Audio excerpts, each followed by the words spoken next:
Cleary presents a unique look at Northwest Arkansas with music, interviews, drama, and personalities.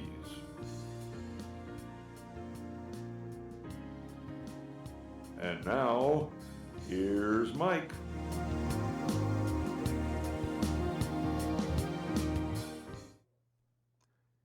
Hello, I'm Mike Cleary, and welcome to Mike Cleary Presents. On this program, you never know what is going to be presented.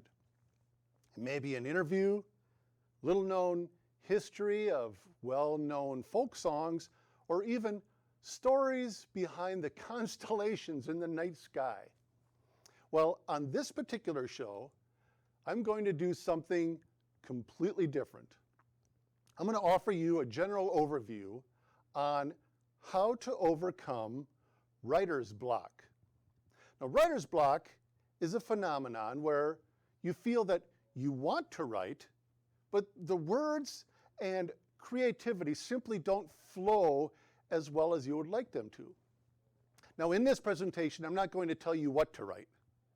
You can choose to work on your personal memoir, a book of poetry, a short story, or maybe even that full-length novel that you've always been intending to complete. I'm going to offer you tips on how to get yourself moving and how to overcome those blocks that keep you from moving forward.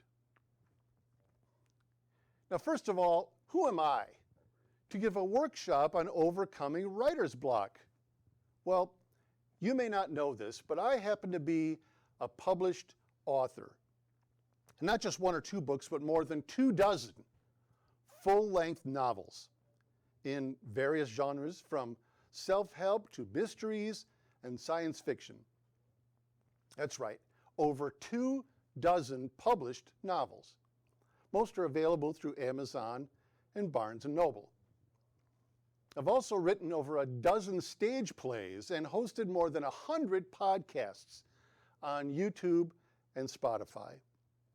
Now, although this may not make me an expert on writing, it certainly does supply me with the credentials to offer some personal insight and advice on how to start writing, how to keep writing, and how to overcome that pesky phenomenon known as writer's block.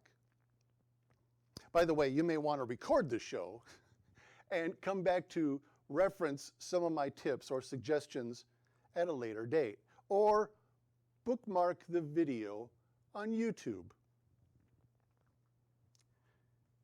One way for you to overcome writer's block is to understand your reasons for wanting to express your thoughts and feelings into words.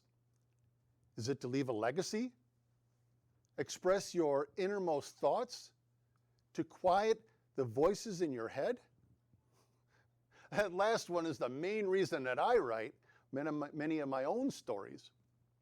I have these ideas bouncing around in my head, struggling to be expressed. I often tell folks that the definition of writer's block is where your imaginary friends won't talk to you. Rarely do I experience that problem.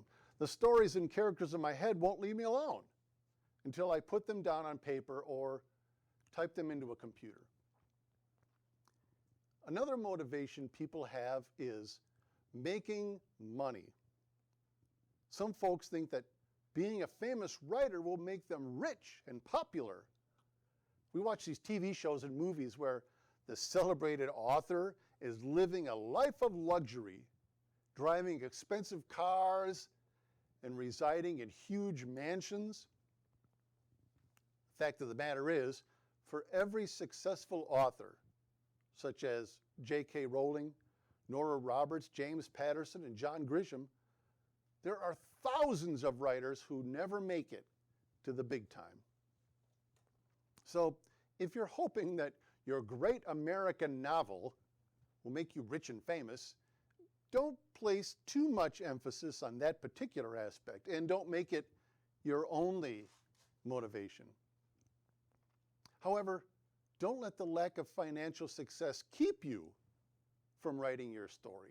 Write it because you want to write it.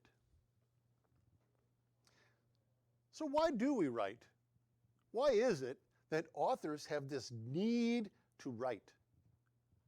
Well, one of my favorite movies is called Finding Forrester, where Sean Connery plays the title character, a famous writer who has become a recluse. Forrester tells his protege, "Writers write things to give readers something to read." That's one of the reasons I love to write. I have stories and ideas that I want to share with the world. But perhaps that is your motivation as well, to write your autobiography and tell the world about your life.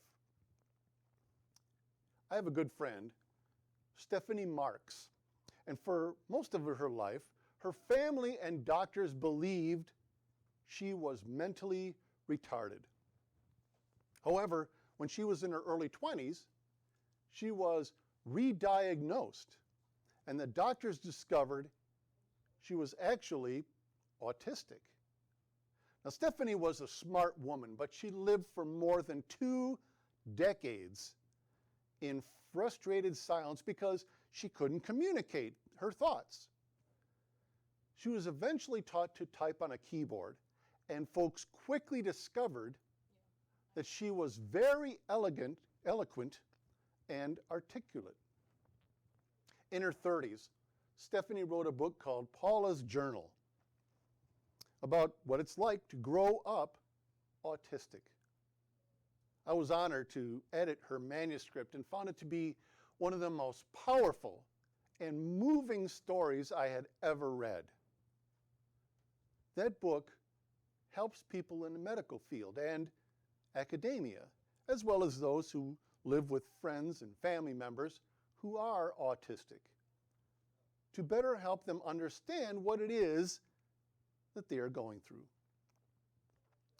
As Sean Connery pointed out, Stephanie Marks wrote her story to give her audience something to read, and for her readers to see the world through her eyes of a person dealing with autism.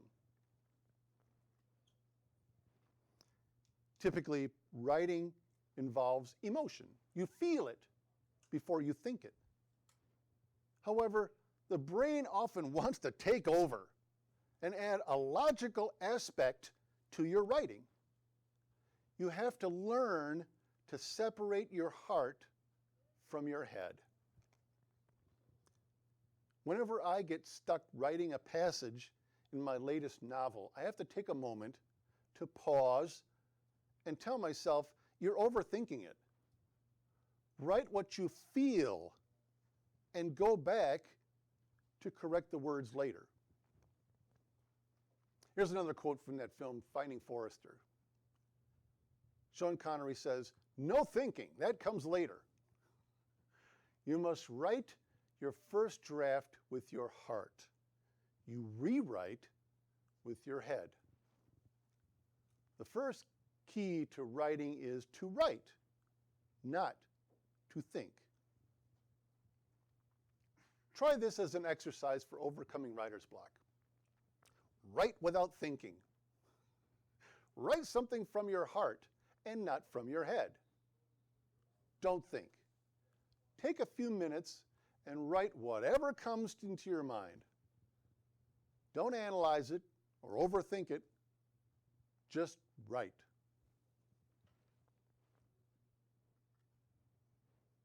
How hard was that exercise? Did you get stuck in a thought or hit a wall as you search for the correct word to use? Sometimes I come to a word that isn't exactly the one I want, like the word red. I would prefer to use crimson, scarlet, ruby, cherry. If the word isn't just right, it can stop the creative flow while your brain searches for the right one. If a word is not exactly what you want, circle it or highlight it and keep on going. You can always come back to it later. Sometimes when I'm typing on a computer and the word isn't exactly right, I hit Control B to make it bold and then come back and change it later. That's an important point I would like to emphasize. Don't focus on structure and details. I have never heard of any author ever publishing their very first draft. Writers get frustrated because it isn't what they want when they put their idea into words. Don't worry about it. I can tell you how many changes and revisions my work go through before I feel it's ready for someone else to read it. Your first draft should come from the heart, and editing comes later, from the head. Now, here's the part where I offer some of my helpful tips on overcoming writer's block. Here's Mike's tip number 1. The first draft is about getting the words down. The second draft is about getting the words right. All right, let's stop procrastinating and get to writing. Too often we spend a lot of time getting ready to write and not actually doing it. We think that the words will come to us when we're ready for them to. The truth is, writing and creativity rarely conform to a schedule. It's like an artist painting a picture. Sometimes it's hard for an artist to simply sit down and paint. I know for me, the creative flow does not usually come at a specific location and time. I may be walking the dog or vacuuming the house when inspiration hits me. So here is another helpful tip. I find it a good practice to keep some scrap paper or a notebook handy for whenever inspiration hits. Which brings us to Mike's tip number 2. Write on what is available, not on what is comfortable. Now, what exactly does that mean? Well, writers sometimes prefer to use other media besides pen and paper. There are computer programs like Microsoft Word, writing in a daily diary, or even voice recognition software. I often scribble ideas on scrap paper and post-it notes. And I've even recorded notes on audio cassettes and then put them in a drawer to transcribe later.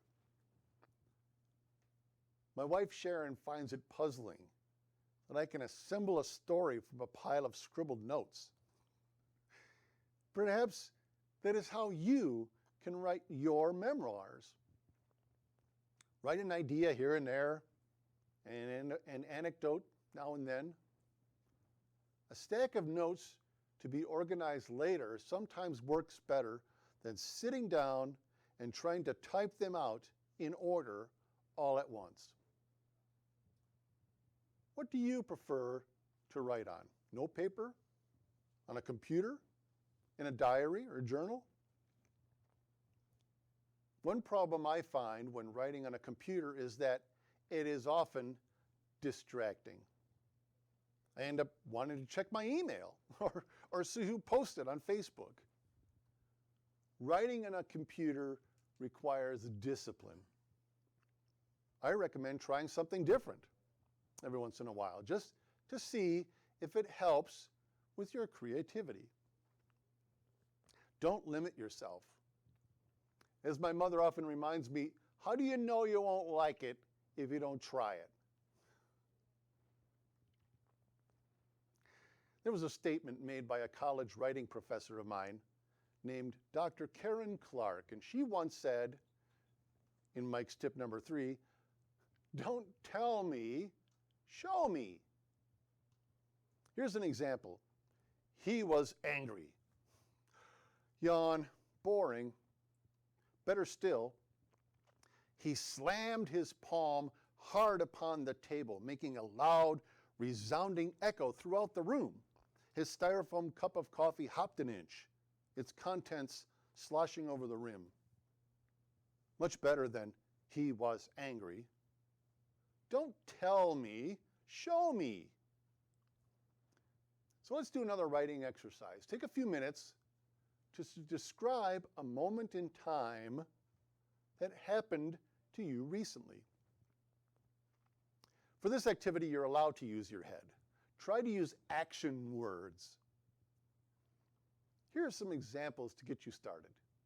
You're parked in an intersection and another car pulls up alongside of you with the stereo blasting.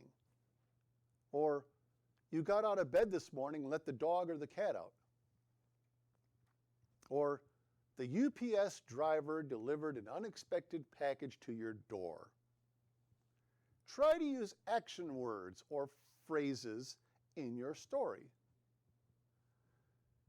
Well, while you're participating on our little writing exercise, we're going to take a short break in the program for some special announcements.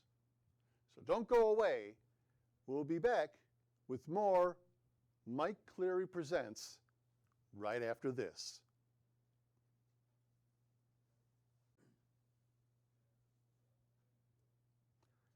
Welcome back to Mike Cleary Presents and our special program on overcoming writer's block. Another way to overcome writer's block is by expanding your vocabulary. Words may flow more easily if you have many more to choose from. You can express yourself more clearly if the words you use are the words you want. American economist Alan Greenspan once quipped, "I know you think you understand what you thought I said, but I'm not sure you realize that what you heard is not what I meant." Expand your vocabulary by reading books and magazine articles. I like to do crossword puzzles before I go to bed at night. I also like to read novels written by some of my favorite authors. They use words and phrases I may not have even thought of. Reading develops a visual correlation between images in your mind and the written word. See the words in your mind. Which brings me to Mike's tip number 4. Writers write, and good writers read. An English teacher taught me that concept years ago, and I thought the notion was utterly absurd. I thought writers write and readers read. But if you think about it, reading helps expand your creativity base and helps increase your vocabulary. Sometimes when I'm stuck with a story that I'm writing, I take a break and read a mystery or a Western or some science fiction. Taking a step away from your project allows your creative batteries to recharge and gets you ready for the next session. Put feeling into your writing. People are more drawn in to your story if they develop an emotional connection. We remember events more vividly if there's an emotional attachment to them. It's like poetry. Poetry is less about the words you use and more about the feelings that you're trying to convey.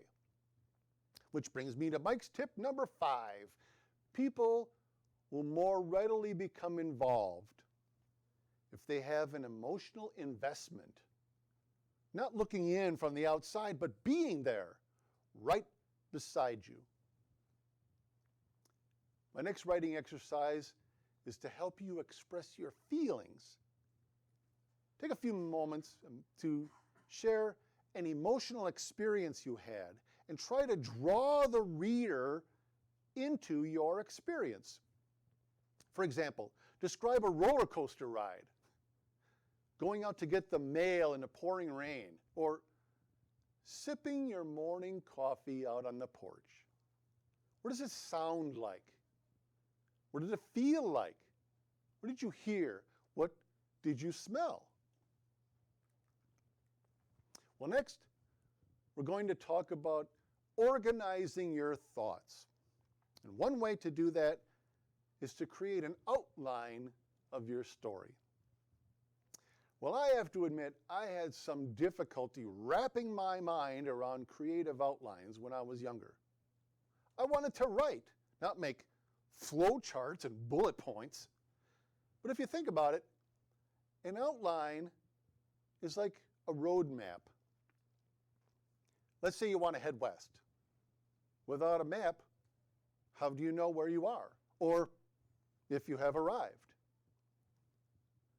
Mike's tip number 6. If you don't know where you're going, how do you know when you get there? I can't tell you how many times people have confessed to me, I started writing my story, but after a few chapters I got stuck and didn't know where to go from there. They didn't have an outline or a map of where their story was going. Think about that writing project you want to work on and create an outline for it. Here's one final thought to leave you with, and it's Mike's tip number 7. You don't have to do it all at once. Some of you may want to start writing right now. Don't burn out with trying to do too much at once. Pace yourself. I have participated several times in what is known as the National Novel Writing Challenge, where I was encouraged to write a 50,000-word novel in 1 month.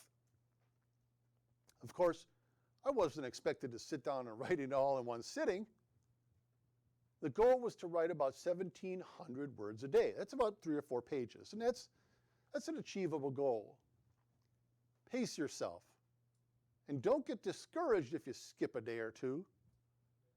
Remember, the great American novel will not be written in one sitting. There's no big hurry for you to write. Even the best novelists revise their work over and over again. Take breaks and pace yourself. You do need to eat and sleep at some time. Don't be frustrated or discouraged if the ideas don't come to you all at once or flow as easily as you want them to. And it's okay. The important thing is that you do write. Well, that's my mini workshop on overcoming writer's block. The important takeaway points of this segment are to write from the heart first and revise with your head later. Don't focus too much on details in your first draft. Write on what's available. Read to expand your vocabulary and make an outline as a roadmap of where you plan to go. Oh, and take frequent breaks to keep those ideas flowing. I'm Mike Cleary. Thanks for joining me on Bella Vista Community Television, and I'll catch you next time on Mike Cleary Presents.